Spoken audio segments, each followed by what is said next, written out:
I once lived in a small rundown town in North Texas, not far from the Oklahoma border.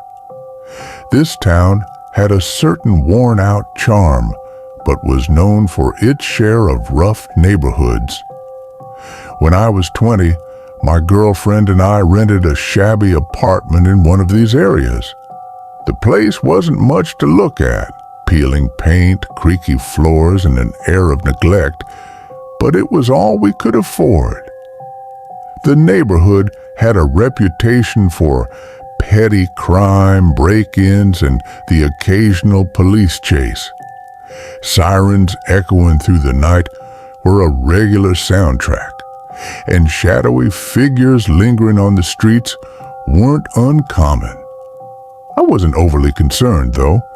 Before this, I had lived in Oak Cliff, a part of downtown Dallas notorious for its danger and chaos. This was tame in comparison, or so I thought. One evening, I had the night off work and decided to unwind with a book, Shogun. I lay sprawled on the living room floor, engrossed in the story. Hours slipped by, and as the clock ticked past midnight, I realized I needed to use the bathroom. Reluctantly, I put the book down and got up. The apartment was small, just 2 rooms and a bathroom, so I didn't have far to go. But as I stepped toward the hallway, something stopped me in my tracks. Muddy footprints. They started near the hallway entrance leading directly toward the living room, stopping precisely where I had been lying on the floor. My pulse quickened. A jolt of fear shot through me as I pressed myself against the wall, my mind racing. Someone had been here. Someone had walked through the apartment while I was lying there, completely unaware. The footprints led down the hallway, so I followed them cautiously, every nerve on edge. They ended at my bedroom. I hesitated before stepping inside. The room was sparse. Just a bed, a dresser, and a single window above the headboard. But the scene that greeted me made my stomach drop. The muddy tracks began at the window, crossed over my bed, and then returned to the same window. The window itself was slightly ajar, its latch bent and loose as if someone had forced it open. The bedspread bore faint smudges of mud where someone had stepped. My breath hitched as I stared at the tracks, my thoughts spinning. Whoever had done this hadn't just broken in.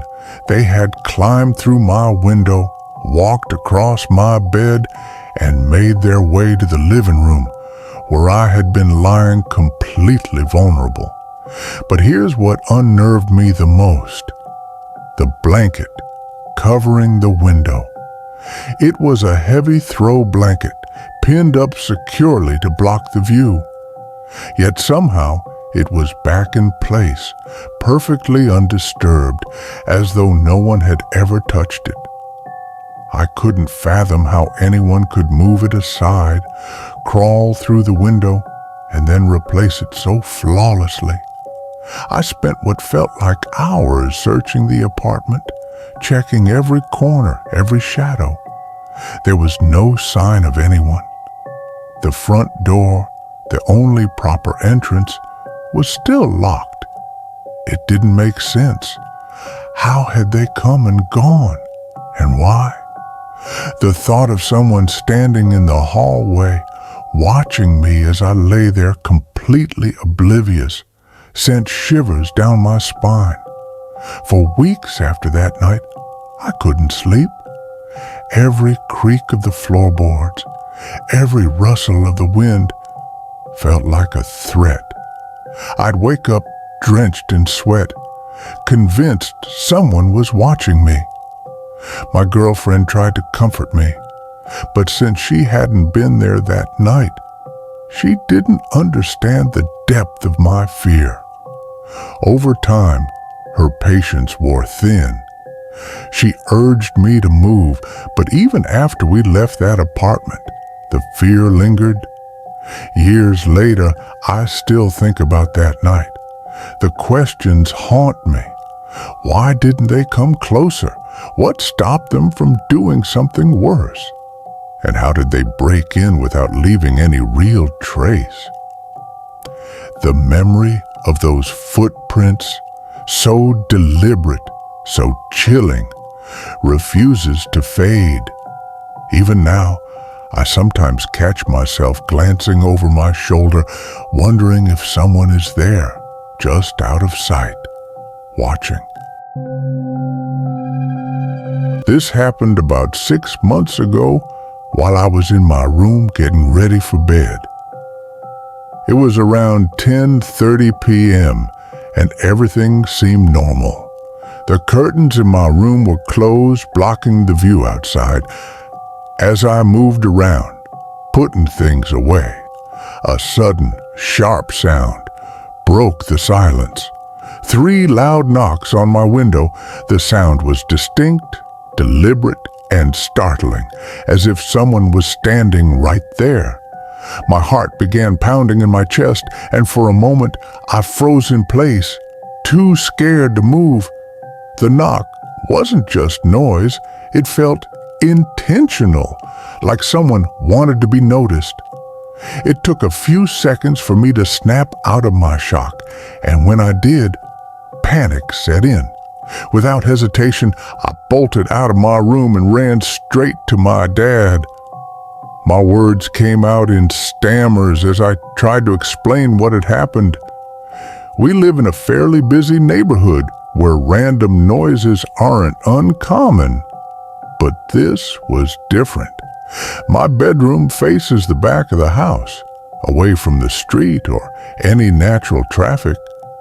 For someone to knock on my window, they'd have to walk into our backyard, which made the whole situation even creepier. My dad went to check. He pulled back the curtains, revealing nothing but darkness outside. Determined to calm my nerves, he grabbed a flashlight and stepped into the backyard. Despite his search, he found nothing unusual. I tried to convince myself it had been my imagination or maybe even an animal.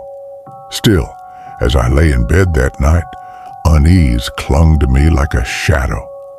The next night, almost at the exact same time, it happened again. 3 knocks, just as deliberate and clear as before. My stomach sank, and my hands trembled as I bolted to my dad once more. He repeated the routine, checking the curtains, stepping outside with a flashlight, and finding nothing. This time, the unease wouldn't go away. Too afraid to stay in my room, I grabbed my blanket and pillow and spent the night on the floor in my parents' room. The knocks didn't happen again for the next few nights, and I started to believe it was over. Then, about a week later, I was home alone around 8:30 or 9 p.m., FaceTiming with a friend. That's when I heard it again. 3 distinct knocks on my window. Fear gripped me so tightly I could barely breathe. I ran straight to my parents' room and called them, desperately trying to stay calm. They were out of town and told me to call the neighbors. My neighbors were kind enough to check the backyard, but like before, no one was there. Still, the fear wouldn't leave me. The very next night, at around 1 a.m., I woke up to the sound of knocking again. This time, it wasn't just 3 knocks. It was a steady, deliberate rhythm that jolted me out of my sleep. For a brief moment, I thought about pulling back the curtain to confront whatever or whoever was out there. But fear held me back. My legs felt like lead as I rushed to my parents' room. By this point, they were exhausted with the whole ordeal and brushed it off, insisting it was probably nothing. Over the next few nights, the knocking became sporadic, but persistent enough to make me dread being in my room. My parents finally decided to convert the small office into a new bedroom for me. For the first 3 nights in my new room, everything was quiet. I started to believe I was finally safe, but then it happened again. The same 3 knocks, just as loud, just as deliberate. This time, frustration overwhelmed my fear. I decided to look out the window. What I saw made my blood run cold. Someone was crouching outside my window. I couldn't make out their face, but they were wearing a gray hoodie and dark jeans. The dim light made it hard to tell the exact color of their clothes, but they were close enough to make my skin crawl. I slowly backed away, closed the curtain, and ran to tell my parents. This time, they took me seriously and called the police. When the officers arrived, they searched the area thoroughly, but found no trace of anyone. With no solid evidence beyond my description, there wasn't much they could do. The next day, my parents installed security cameras around the house, including one pointed directly at my old bedroom window. For weeks, I watched the footage obsessively, but the person never came back, or at least the cameras didn't catch them. To this day, I still don't know who was knocking or what they wanted. But the memory of those knocks and the figure crouching outside my window still haunts me, especially at night when the house is quiet.